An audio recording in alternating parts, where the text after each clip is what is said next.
Gets in there Friday night. He made a run downtown, and then he goes, "Hey, that's How's your not so knee? bad." It's coming along good. Oh, really? No, And 80-year-old. I was figuring, and then he's like, then today they bring him to the he said, yeah, he didn't want to try. All right, let's just table it. Just pretty funny. Perfect. We'll leave the recorder up here just so we can hear you guys. He's sitting over there. And Okay. I'm turning it on now. You've been warned. Yes. I'm walking away. Yes, Be good, Fred. be good. I'm always good. Everybody is. Difficult time sleeping at night, laying the right way. Their relationship in itself, I think. Oh, oh, Good for you. all right. I've done it just one. I think Dave called these people back then. The sign was leaning up and they were taking pictures. So, hey Beth, Before, right after. If I get up and start wandering around, it's not because I'm pissed. It's just because my knee hurts. I'm gonna get up and move over. Yep. If you could, not on the book itself, not on, if you can. Well, that could happen. It just gets to work, sitting. So it is past 7. Are we live on cable? We are live. Let's go ahead and call the meeting to order. And roll call. Mayor Horn, Here. Alderman Kittle, Here. Alderman Lindell, Here. Alderman Montello, Here. Alderman Volkert, Here. Alderman Weinmeier, Here. Alderman Zakowski. Here. Please join me in the Pledge of Allegiance. I pledge allegiance to the flag of the United States of America and to the republic for which it stands, one nation, under God, indivisible, with liberty and justice for all.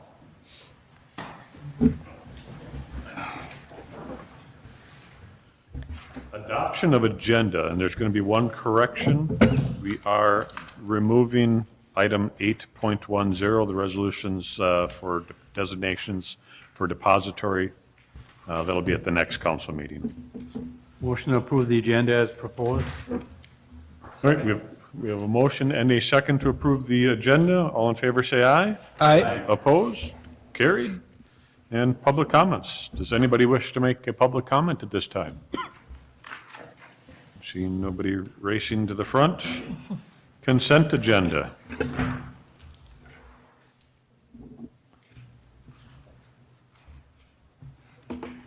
I would make a motion to approve the consent agenda. All right, there's a motion to approve the consent agenda. Is there a second to that motion? I'll second it. There's a motion and a second. All in favor, say aye. Aye. Opposed? That's carried. And so on to new business. Item 8.1, the Outgoing Utility Commission member recognition. We have Mr. Bob Mullen, who has served, I didn't do the math, but it's 27 years. Is that correct? 27 years on the Utility Commission. So we have a little parting gift. I want to thank you for all of your time, all of your service. Not only the Plan Commission, well, not only Utility Commission, but you are a longstanding member also of the Planning Commission. So you want to come forward? Absolutely.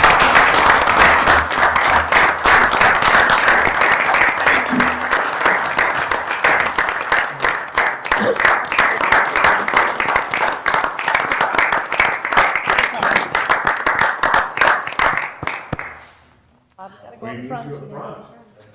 Are you getting a picture?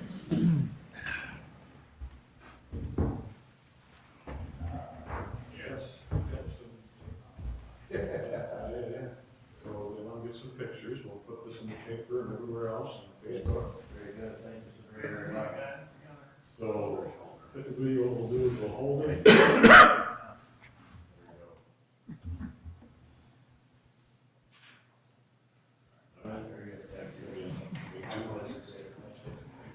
Appreciate it.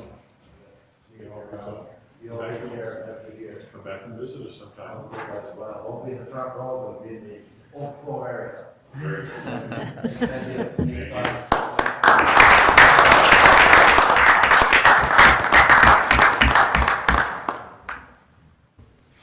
Thanks, Bob. Thanks, Bob. Appreciate it. And with the opening from Mr. Mullen, there's another opening, so on 8-2 Utility Commission appointments. You'll see the names in your packet. Utility Commission members, it was advertised about openings. There are some applicants the Utility Commission went through, and this is their recommendations, so it's kind of my recommendations as well. So do you need a motion, Mr. Mayor? Yes, there'll be a motion, so All right, I'll offer a motion that we approve the appointments of Julie Bruner and Jeff, is it Kuschel? Kuschel. To the Utility Commission. I'll second that. So there's a motion and a second to approve the two members to the Utility Commission. Is there any discussion? Call the roll. Alderman Kiddo, Yes. Montello, Yes. Volkert, Yes. Weinmeier, Yes. Zakowski. Yes. Lindell. Yes. And item 8.3 is Park Board appointment. Again, there was an opening there, and Park Board met, and they came up with a recommendation, and you have the name in your packet. Mr. Mayor, I'm going to offer a motion that we approve the recommendation of appointing Anthony Howe to the Park Board. So we have a motion to approve Second. Anthony Howell to the Park Board, and we have a second. Second. Is there any discussion? All right, call the roll. Alderman Montello, Yes. Volkert, Yes. Weinmeier, Yes. Zakowski. Yes. Lindell, Yes. Kiddo. Yes. And item 8.4, Tourism Committee appointment. Again, there was a committee, they met, they went through names, and this is their recommendation. I'll make a motion to approve Brian Meyer to the Tourism Committee. I'll second it. There's a motion and a second, and for those who don't know Brian, Brian is the owner of Wild Badger. So any discussion? Call the roll. Alderman Volkert, Yes. Weinmeier, Yes. Zakowski. Yes. Lindell, Yes. Kiddo, Yes. Montello. Yes. Item 8.5 is the Badger Book overview. So as you may have seen on Facebook, and we're going to a new electronic polling system, a registration system for voting. It's not to replace the voting, but it's the registration when you come in to vote. And so we have a little overview, and I'll let staff, Beth, take it away. Laura and I are going to take teams, so she's on the microphone, she's going to talk, and I'm going to point, and just so you can see it. Very good. We can just start off by saying this is not the same system they used in Iowa for the caucus last week. Correct. Which is a great point, and that's why I stressed to staff and to Mike, we need to get out there and advertise this, that we know what we're doing, that the system works, and there's confidence in the system for that exact point. Mayor and council, the Badger Books replaces the hard copy poll book that you would normally sign in on, and it also replaces the paper registration forms. It doesn't have anything to do with ballots, it's not linked to the internet, and we want to stress that over and over. So Beth is standing at one of the workstations. This is what it looks like. If you come in to register, we can either scan your license or manually type in your information, and then you're automatically then checked in as a voter. It'll print your voter number, and you'll bring it in to get the ballot. If you're already registered, you'll come in and just state your name and address as you normally would for the poll workers, and the screen turns around so you can sign right on the screen, and then the poll worker approves it, and again, it spits out your voter number, and you bring it to the next person to get your paper ballot. So you're talking about, you didn't mention, you still need your ID, correct? You still need your ID. Yeah, so whether you're Photo registered or ID. not, you still got to bring Right, that photo ID right. with you. And you still need to state your name and address. Sure. Does your photo ID have to have the star on top of it? The new ones? No. Or you can use the one you have now? You can use your current ID. Doesn't have to be the real ID. I think it's really important to stress that we're doing exactly the same thing.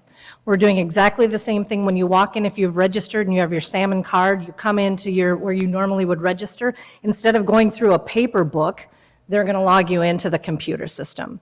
They're going to spit out your number. You're going to take your number down to get your ballot. The ladies are going to take your number. They're going to give you your ballot, and you're going to vote exactly the same, putting it in the exact same machine as we've done for the last 4 or 5 years. So everything is the same other than the poll book and registration. And really, that's what takes place outside of the council chambers on election day. That's registration. So Right. when you come in with if you have your card and you have your driver's license, those two things that you really need, once you come into this first area, you're going to go to wards 1 through 6 or 7 through 12, and then you show them your information. They'll ask you the exact same questions, only they're going through a computer system. So they'll say, state your name and show me your ID, right, and your address. And so they'll say the exact same things as they asked for before. And we're just entering you in on the electronic system. Just for the benefit of folks that'll be walking in here that day, that the Badger books that the public interacts with will be in here. It won't be out there, or will it be in both It will be places? both. So you'll be registering out there where we normally do. We'll have it set up a little bit different so we can get it plugged in and everything. So it'll be electronic registration and electronic poll book. Okay. What other municipalities have used this prior to us? So there's a few of them that are using it. I believe Rice Lake has used it for a year or so, and there's 8 other municipalities within St. Croix County that will be starting them also, along with us. And I do want to note that as a backup, we will still have a printed hard copy poll book and registration forms. We'll have that. Yep, if something were to happen, or the system would go down, or the electricity goes off, we're going to just pull up the poll books like we always do, and they'll do the same thing that we've done in the last 10 years. Does this speed up the process of getting the totals down to Hudson or not? Does that So have any? nothing to do with totals. Nope. Okay. Will it speed up registration and kind of coming in? It depends on how quick the election workers get used to them. But in theory, it should speed things up. But as far as end of the night goes, that's exactly the same. We're going to be doing, our stuff down to Hudson like we normally would. We do have a new system for sending our information to Hudson. We used to kind of walk it in and hook it up to our fax machine. We now have a modem on a VPN, which is a virtual private network, only between here and the county. Maybe that's So- what I was thinking of. That'll go now on kind of out on the modem. Okay. How many stations are we going to have? So for this election, since it's a small election, we're going to have 2 stations in here and 2 registration out front. So we'll have 4. And the city has posted FAQs, some of the, what it is, what it isn't. I read through it, I thought it was really good. The thing I guess I'd throw out there again is, Jim alluded to, is the voting. People can still vote with paper ballots. Paper ballots are not Absolutely. going away. How you vote stays the same. So I think that's just, and you covered it in the FAQs, and I thought that was very good.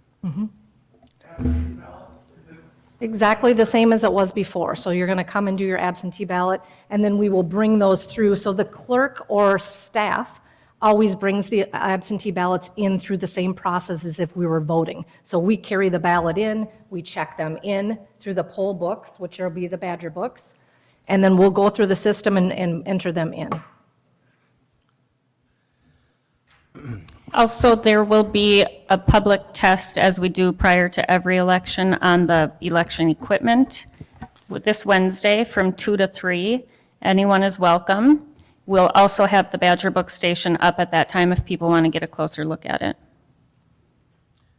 Mayor Fred and Council, this is a kind of a big change, and I want to say thank you to Beth and Lori, who have done just a phenomenal job taking this new equipment, teaching and training our elected officials, election officials who are outstanding, and they've been coming to a couple different tabletop exercises.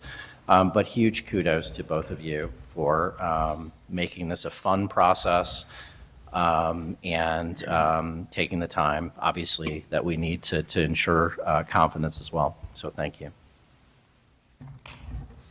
Does anybody have any questions or any We additional know questions? this isn't going to end up being like Iowa, right? We figured that out. I am confident this is not going to be like Iowa. All right. But this is literally what I brought up to Mike, was because of Iowa, because of that snafu. Right. That's- We need to be very out in the public about this and confident about the system, testing it, that type of stuff, so. Have we got any other information from cities as far as the speed of doing this?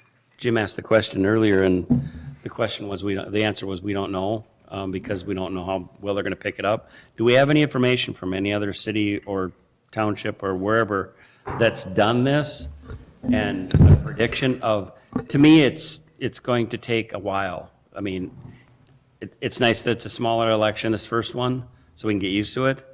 But if it was a presidential election, I think it's going to be pretty trying to get everybody involved in this. And can we come in early? How early can we come in as far as the presidential election? Not so much this one, but can we do our absentee ballots a week ahead of time, 2 weeks ahead of time? Or does it have to be that day? Typically 2 to 3 weeks ahead of time. But this has no bearing on that. No, this so is that's- only used this is election day. Only register, the day of election. This is Right. all, this has nothing to do with voting. If you vote ahead of time, you'll have to still show us your Which is fine. ID, Yeah. and you get the But it normal would save process. on election day, the more people that did it early on absentee ballots. Not really. You would Because say it's- that about any election, whether we Right. have Badger books or not. The less Right. people that are And here the and that have Badger voted books early. haven't been through a presidential election yet, No, so it's all From anyone. kind of, in theory, it should save us time. How much time, we're not sure yet. okay. Any other questions? All right, good job. Item H6 is the 2020-2021 city land farm lease. Yeah, Mayor and Council, as you'll recall, we bid out the vacant land that the city owns in the Business and Tech Park, as well as the property on 140th and Double G, and the northern portion of Freedom Park for farming for the last several years. Last time we did a 2-year lease, which is what we're proposing again this year. So we did advertise and receive bids for the farm lease. 2 bids, with the high bid coming from RHK Farm. They're out of the Roberts area at $130 per acre. Based on the total acreage right now, that would be $16,770 annually for the farm lease. So we're recommending award of that lease to RHK Farm, and I can answer any questions if there are any. Just one, and actually, Beth, maybe this is directed towards you, because we've been talking about the property at 140th and Double G. And I think I've asked this previously, Jeremiah, these leases are 2-year leases, but it's not like you can't. Correct. If something happens and we need to get out of it early, right, you can do that, but Yep. is it fair to say the hope is that the city doesn't own the land? Well, it's not available to rent, let me put it that way, at 140th and Double G. So we're going into this really with a kind of a hard hope that that's not going to be available farmland sooner than later. Right. And I would say the same, for the property in the Business and Tech Park as well. I mean, obviously, the Sure. idea there is to develop that and continue to remove that land from the lease as we do that. And even with Freedom Park now, having a new master plan and kind of, there'll be continued direction there from the park board on developing that property. So I would say, that's definitely the case for all of those parcels. At what pace, we don't really know, and so this gives us the flexibility to, to make a little money off of it in the meantime, and then be able to get out of it when we need to. But when you say that, so once May rolls around, crops in the ground. Right. For the land at 140th and Double G, I mean, I guess based on conversations we've had over the last couple months, the hope would be that nobody would be able to harvest a crop there because the land would be under development before that time comes. Am I missing something? I guess I'm confused that we're actually renting it out based on what our hard plan is. And I know we've kind of been waiting for an update to that, and this probably isn't the time, but. So Mike, that is our hope, obviously. Our hope is to get that back onto the market, somebody purchasing. We had 2 people who responded to our RFQ. We're looking to get our RFP information back mid-February, just as a quick update for that. But they may not go through the process of doing it yet this year. So that's why we have it. We're hoping it's as sooner than later. But I think we're waiting to see what their plan is. One of the groups may plan to do it in 2021.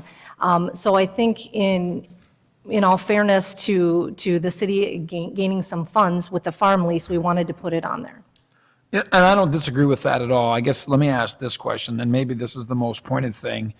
If we came to a decision prior to any tilling going on, We would definitely take it out. We would contact them and take it out. we are able to do that Yeah. without penalty. We've done that before with the Sure. business and technical park. Sure, but without penalty. Actually, we've had to take their crops at one point. So there's an agreement in there as to what to do when something like that happens. But I guess my question is that if it was prior to any tilling going on, there would be no expense to the city just to say, okay, you're not, Correct. And that's what Okay. we would do, for sure. thank you. Any other questions? Mr. Mayor, I'll offer a motion that we approve the land lease as it's been presented. All right, so there's a motion to approve the land lease 2-year period for $16,770 to RHK Farm Incorporated. Is there a second to that motion? I'll second that. There's a motion and a second. Is there any discussion? Where does that $16,000 go? So there's I guess a split there, the portion of it in Freedom Park goes into the Parkland Trust Fund, and then the remainder of it, I guess I'll let Rayanne answer, goes into the general fund. Doesn't the money from Freedom Park have to stay in Freedom Park because of the grants we got? It just doesn't go into the park fund. It has to go into the Freedom Park exactly there. So it goes into a specific pool within the Parkland Trust Fund that's designated Freedom for Park. Freedom Park. Okay. Correct. Any other discussion? All right, call the roll. Alderman Weinmeier. Yes. Zakowski. Yes. Lindell. Yes. Kiddo. Yes. Montello. Yes. Volkert. Yes. Item 8.7 is the 2020 Pavement Marking Contract Award. Mayor and Council, the Public Works Committee had directed staff to solicit bids for pavement marking in 2020, and the map, which is a little bit difficult to see on the screen, shows the areas that we're proposing for centerline striping in 2020 in a variety of colors.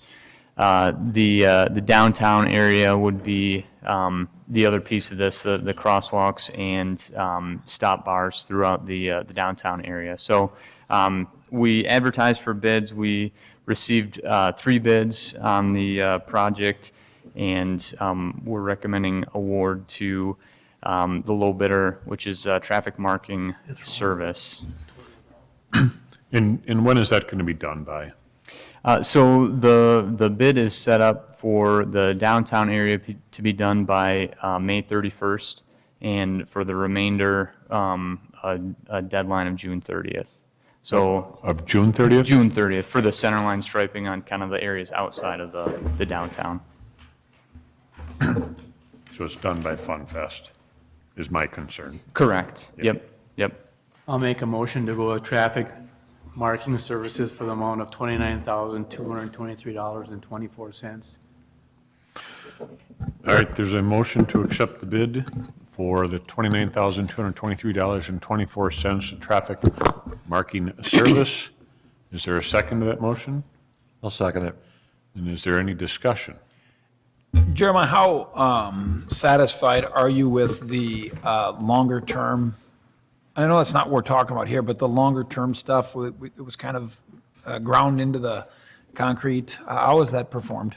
I think the inlay has worked as expected. We've gotten more life out of that coating. I think the issue that we've run into is that after a year it kind of looks dingy anyway. And so what we've bid out here is for just a latex paint coating as opposed to the epoxy, which is what we did the first time when we did the inlay downtown. So I think the inlay still kind of gets us some additional life because it's not directly in contact with the plows and that type of stuff. But I think moving forward, really, what we're looking at is probably freshening up those markings every year anyway. So in that case, I think it makes sense to just stick with the less expensive paint. And do any of the folks in their neighborhoods get to choose what color they want? So if I don't live where the orange line is, but I want that in my neighbor. Yeah, we'll get you orange lines out there. And the epoxy, Jeremiah, was double the price? I mean, a lot more expensive? Probably, but yeah, double to triple, yeah. So it just wasn't worth it? No, pretty significantly more expensive, yeah. By the second year, it looks like it needs to be repainted. It does. I mean, it's there, it's Yeah. lasts longer, but it still needed to be, it just wasn't worth it. Yeah. We tried it. Yep. And have we looked into getting the equipment to do the center lines ourselves? So we haven't, and the reason, if you've seen the center line striping setups, I mean, it's a pretty significant machine that they use to do that straight line. And we've got, pavement marking equipment in-house. We can do parking stalls and those types of things, but to get that straight line and to be able to go, without it having any waivers in it, is kind of above and beyond what will be cost effective for us to own. So it's beyond just having a steady driver? I think so. Is that what you're telling us? Yeah. And the county doesn't have anything for the whole county to be able to rent? So the county bids out their pavement marking as well. So we did work, we talked with them, kind of got input from them on contractors that they've used and kind of picked their brain about their processes as well. All right. Any other questions? All right. Call the roll. Alderman Sikowski? Yes. Lindell? Yes. Kittle? Yes. Montello? Yes. Volkert? Yes. Weinmeier? Yes. Item 8.8 is the industrial land use policy. Mayor and council, over the last 3 months or so, the Forward and Richmond Group, which is our Economic Development Committee, has moved forward with a draft industrial land policy. And a little bit of background on this, they've been thinking about industrial land and should we purchase it, shouldn't we, what do other communities do? And with that discussion, we had Seth Hudson from Cedar Corp in August of 2019 do a regional industrial land demand report for us. So in that report, it gave us a lot of information about surrounding communities, our community, what we're doing for industrial. And out of that, the Forward and Richmond Group wanted the city to put together a policy that the council and Forward and Richmond could follow when either purchasing land or in doing things of that nature. So with that in mind, we've put the policy together, and we put the policy together as staff. We did have experts kind of weigh in on that for us. We have never put together a policy like this. We looked at surrounding communities, and no one else had a policy similar to this. So we reached out to Seth Hudson, who had a number of really good comments in there for us, and we also reached out to Keith Dahl, who is from Ehlers and Associates, and he had some really good comments that we added to this. So you'll see it in your document, in your packet. There's black writing, and then there'll be, green, red, and blue based on the comments from other folks. So we wanted to bring this forward to you. The policy itself includes things like background information on New Richmond. It has some definitions in it. It's purpose of the policy, roles and the responsibilities of the council and the Forward New Richmond Group. And then it has a process of different types of things like land acquisition, private development, and right of first refusal. So the Forward and Richmond Group wanted to bring it to the council before they bring you an official recommendation for approval so that you could look at the draft document and make any comments necessary for them to review it one final time at their February meeting and then have kind of a final approval for you at the next meeting, next council meeting. And I think we're going to try and have Seth come up here and talk as a joint. Right, so we'll probably try to do something at the work session. So we wanted to bring this to you, you know, if you had questions or comments, or if you want to study it up a little bit more, see if Seth has some comments. So we may, you know, the Forward Enrichment Group may not see it again until March. Do you want us to do any changes now or just contact you? Contact me so that we can get it back to the, either at the council work session or bring it back to Forward Enrichment. It would be nice if we did have a little discussion at the meeting with Forward Enrichment, that we brought it to you. Here's some of the comments we had from the council. So if anyone has comments within the next week, if you could get them to me, that would be great. Yeah, I got about 5 or 6 when I went through Perfect, it. yeah, if you want to stop in, Jim, or something. Okay. Perfect. I think it's super important for people to understand this is a philosophy document. Yes. I mean, just people really got to understand that. It's not like the city's going out to buy land tomorrow or, you know, it's really just a guiding document, and it talks about what the city's adopted policies and to help give direction when those things come up. Does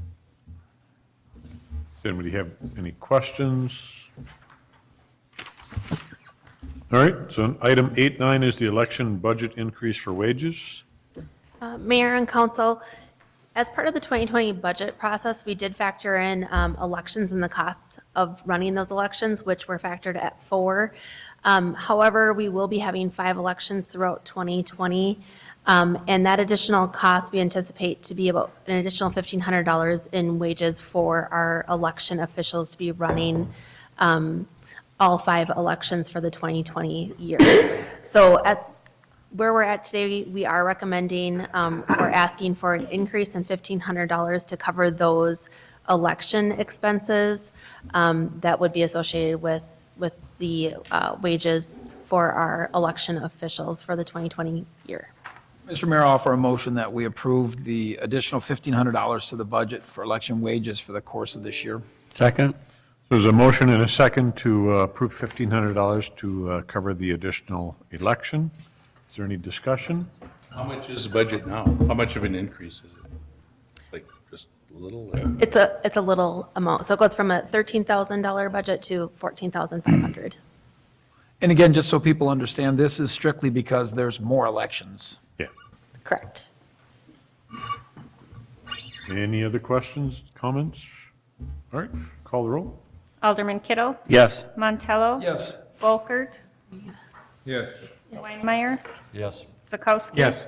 Lindell? Yes. Item 8.11 is the resolution 022003, accepting James Place Phase 3 improvements.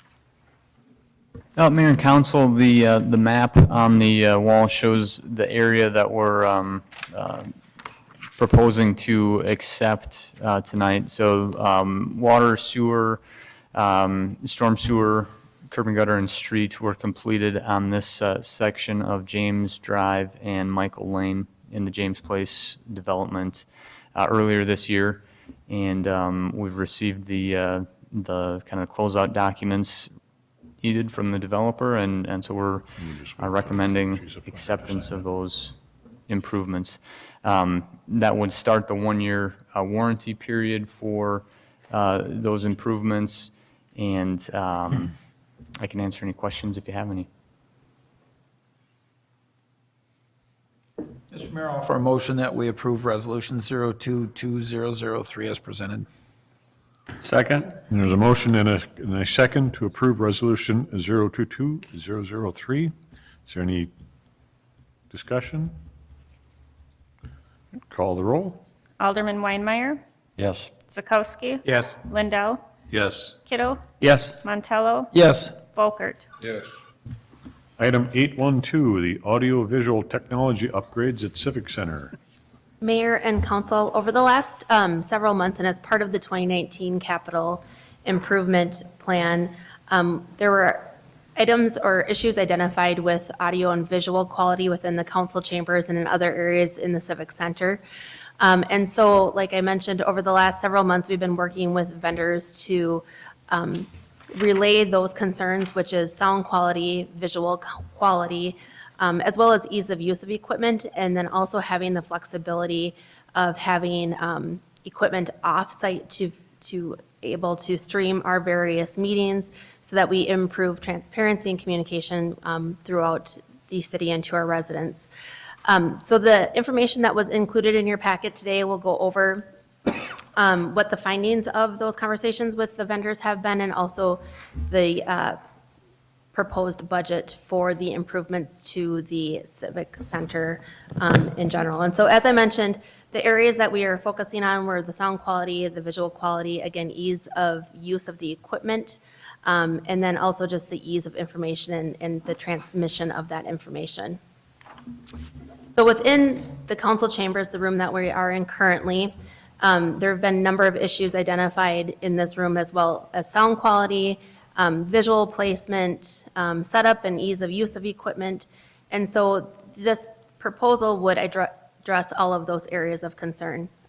It would include additional speakers within the council chambers, microphones for staff, additional microphones, as well as different processing equipment that would provide a better signal and transmission for that information.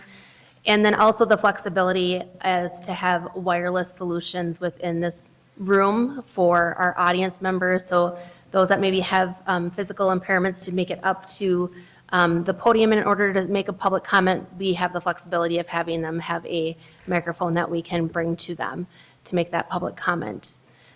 And then in the ED lab, we are proposing to do, also in the council chambers, the equipment that you would see how we use a projector that's mounted on a table, that would no longer be. We'd have TVs mounted on both sides of the council, which would allow a microcomputer to be behind that wall-mounted monitor and allow us to have ease of flipping through various types of visual aids for not only the council, but for our audience members at home as well. And it would also address just where visual cues would be better placed within the parameters of this room. Within the ED lab, also looking at an improved wall-mounted monitor, so moving away from a projection screen, moving to a TV screen with an integrated computer within that, as well as sound bar capability so that video conferencing could be done with greater ease and flexibility. On the east side, in the main customer service area where we currently have our bulletin board, we would move away from having such a large bulletin board and move to more of a wall-mounted television unit that we could scan documents in and then have those scanned through and flip through so that residents that are coming in, those can be easily put up there, viewed, and then turned around as well. And then the last piece of it would be improving our camcordering abilities or video abilities outside of the council chamber rooms, being able to have streaming abilities anywhere within the city and being able to bring that equipment out to meetings that are not in the council room or in other areas within the city. And then we can live stream those, record them, and have them viewed on television later as well. So to address all of those areas, the costs or breakdown is in your packet, but I'll run through that as well. So in the council chambers, the upgrades are just under $30,000. In the ED lab, just under $2,200. The east lobby would be at $2,500. The mobile solution is an amount not to exceed $5,800. So the project cost, again, would be just slightly under $40,000, which was the budget for 2019. The funds would come from the proceeds from the 2019 borrowing, and we can address any questions if there's additional questions from the council. There is one piece on the council that we're recommending not to move forward at this time, which would be an acoustic paneling in the council chambers. Those vendors that we've spoken to in regards to the sound quality issue have encouraged us to move forward with the speakers and the tuning in of those speakers before doing anything farther with acoustic paneling, because they feel that really the issue with the sound quality is due to the placement of the speakers and where they're pointing currently.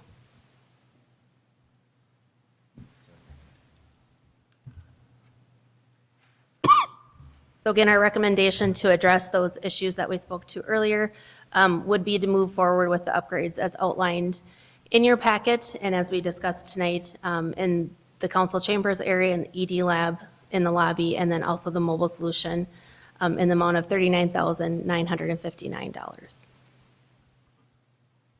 Does anybody have any questions? Well, I question the cost of doing it in here. I mean, other than Mike, unless he can't hear something, can't see, he's the only one who comes to every meeting. He's not listening now even. Look, oh, there he is, okay. But I mean, nobody comes. It's the council members that can't hear, Oh, okay. I didn't realize that. and people out there too, but. You want to pull your mic down? I say it's the council members, it's everybody, not just the council members, but there's several council members that can't hear. It would be improvement for us too, so we could hear what's going on. I had a hard time just Hearing me. listening to you tonight. Because of hearing or because of, never mind. Just- But no, it's not for the audience, it's for everybody. Okay, And there are times that we actually do have a packed council chambers, and, I've seen it. and that's the number one complaint during those meetings is people can't hear. It would be nice to have more microphones for the staff, so they're not passing mics back and forth. Yeah, I can see And if that. somebody can't get up in the audience, it'd be nice to have a handheld mic. I think it's a great idea too, that you could have a portable mic and go out in the audience. Yeah, instead of having them walk from the back to the front. Because it's going to be on TV no matter where they're out there. So if we can have a portable mic, I think that's important. Right. Just so everybody can hear everything, council members, everybody that's here, just so that they're able to hear everything. Ray, on these 86-inch monitors, where are they going? It would be proposed in front of you where we currently have the PowerPoint up right now, would be taking up this space here. And then when we were looking at the best configuration, we would propose actually moving this map, and another TV monitor would be placed kind of behind staff in this area. Okay, so when you talk about this area right here, my assumption is then PowerPoint presentation is on the monitor.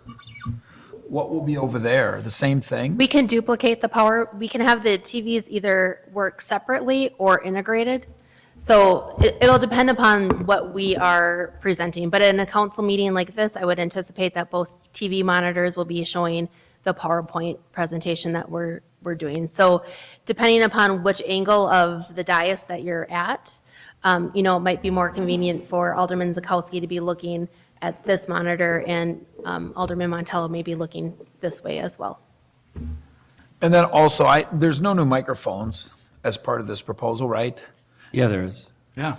There's additional No, I'm sorry. micro- I mean, these microphones No. aren't being replaced. That was my question. I'm sorry. Because I wondered about the ability to have them be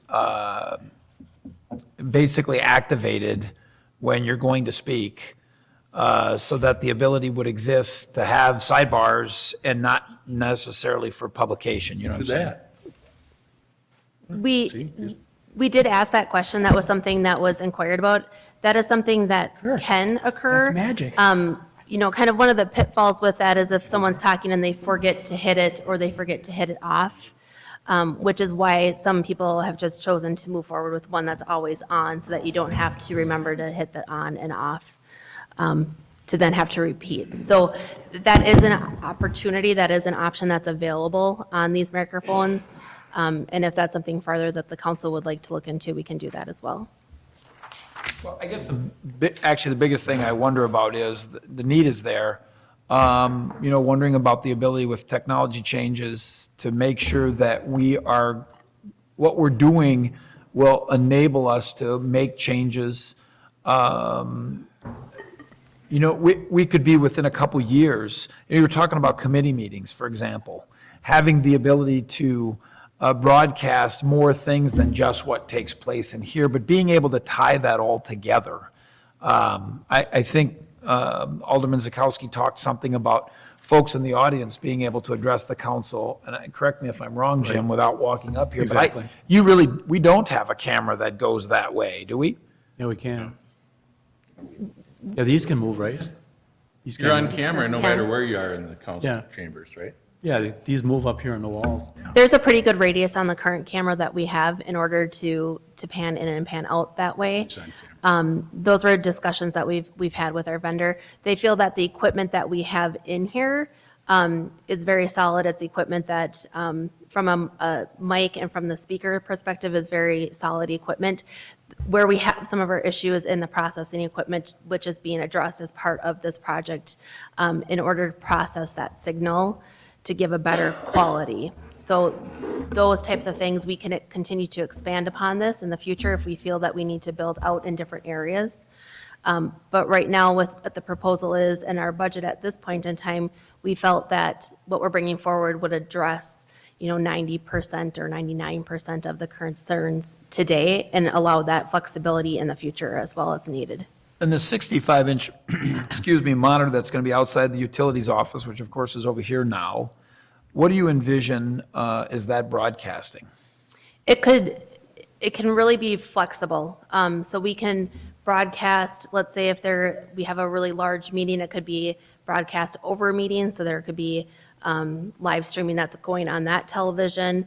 It could be replaying additional types of meetings that had occurred during the week that's out there, as well as an information board to post notifications and publications that the public would need to be aware of. Is it fair to say that that's what you would envision? It's the vast majority of its use would be as as a digital bulletin board? Yes. Is what you see that as? Yes. All right, thank you.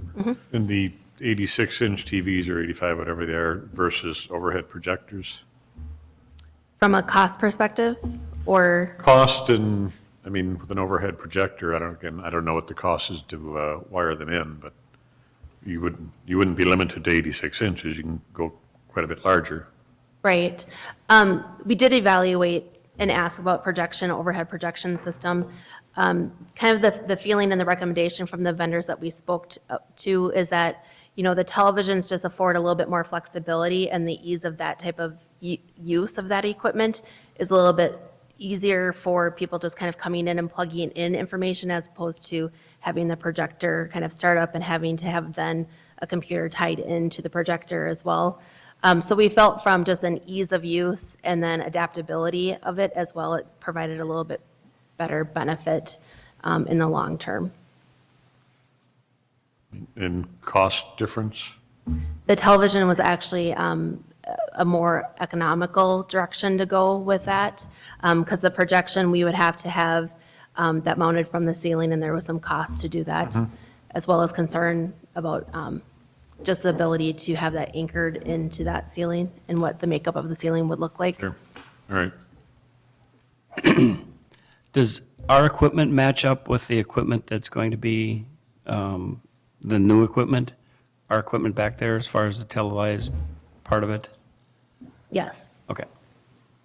So no updates will have to be done to any of that back there? There is there's updates in how the processing of the sound goes through the processor, that would be updated. Okay. But kind of the control board that operates the camera, that would not be updated.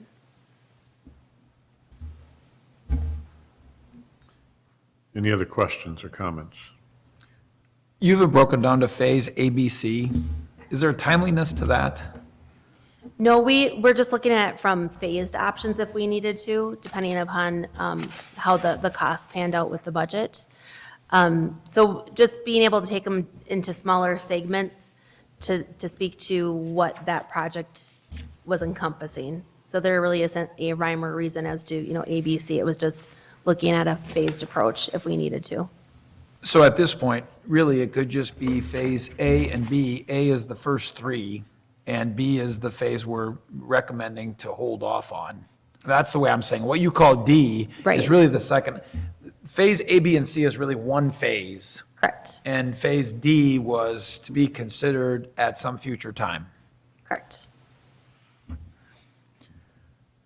Mr. Mayor, I'm going to offer a motion that we grant the authorization to implement the upgrades as they've been laid out this evening, what's identified as phase A, B, and C, to the total cost of $39,959.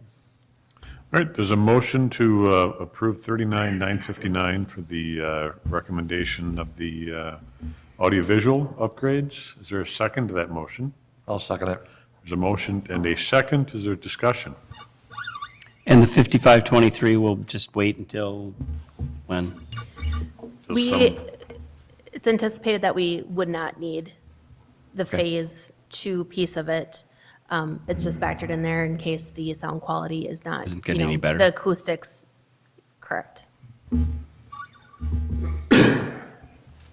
All right, any other discussion? Call the roll. Alderman Weinmeier, Yes. Zakowski. Yes. Kiddo, Yes. Lindell, No. Montello, Yes. Volkert. Yes. All right, so it passes. Item number 9 is communication miscellaneous. As you can see, the fire department is selling raffle tickets for the chili feed, which is on April 18th. So if you feel the need for some raffle tickets to help support unbudgeted equipment for the fire department, reach out to a fireman to have some fabulous chances of winning some money. And it'll be an early plug for the chili feed on April 18th. Anybody else have any communications? Mayor and Fred, I was just going to mention, from the Public Works standpoint, in the update, we had listed the date for the Jefferson Marshall project open house. That'll be on February 20th from 5:30 to 7. So we've sent out communication to residents in that neighborhood, and we'll put that out on social media as well, but wanted to let the council know. That'll be kind of the first public engagement piece of that project. Is that in here? It'll be here, yes. Very good. Any other communications? Noah, do you want to go through Winterfest on February 22nd, or just talk about that a little bit? Or Mike? Yeah, so the Nurturement Recreation Partnership, which is a collaborative initiative with the City School District and the Community Foundation, is planning a Winterfest, which will be not this upcoming weekend, but the following Saturday. Basically, throughout the day, there's different free winter recreation activities going on for the community. If you'd like to learn how to ride a fat tire bike, you can do that at the Nature Center. We'll have free snowshoes available at the Door Prairie Restoration. There will be a broomball tournament, and then that evening we have a candlelight hike with a bonfire there in the park. So a lot of different events that you'll see highlighted on Facebook. We have some posters that'll be getting printed this week. And I really just encourage the community to come out and enjoy. A lot of other stakeholders in the community are helping sponsor and volunteer at some of these different stations. The golf course will have cross-country skiing. The clubhouse will be open for lunch that day from 11 to 1. And so hopefully, it looks like we'll have snow on the ground still, and hopefully the community will have a good event and something that we can grow and build upon in the future. A lot of other ideas for pond hockey tournaments and other things that we can do to make it bigger and better in the future. Is the trail groomed at the golf course for cross-country skiing? It is. Yep. Okay. Right now, that you've seen the forecast. Forecast calls for temps in the mid-40s that day. So people won't have the weather as an excuse not to come out. Very good. All right, any other communications? All right, item 10 is closed session, consideration of employee compensation per state statute 19.851C. Make a motion, we go into closed session. Second? There's a motion and a second to go in closed session. Call the roll. Alderman Weinmeier, Yes. Zakowski. Yes. Kiddo, Yes. Lindell, Yes. Montello, Yes. Volkert. All right, then the motion passes. We'll take a couple-minute break.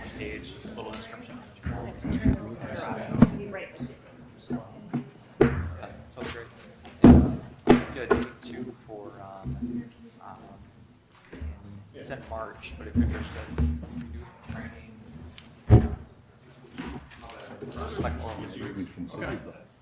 so we have Soaring coming from the Anybody feels the Okay, need now for that's some for- raffle yeah. tickets? I have some here. Otherwise, contact another. our training. I have a piece for 20. Collaborative between the Heritage Center and the city. I know. I know he's ready.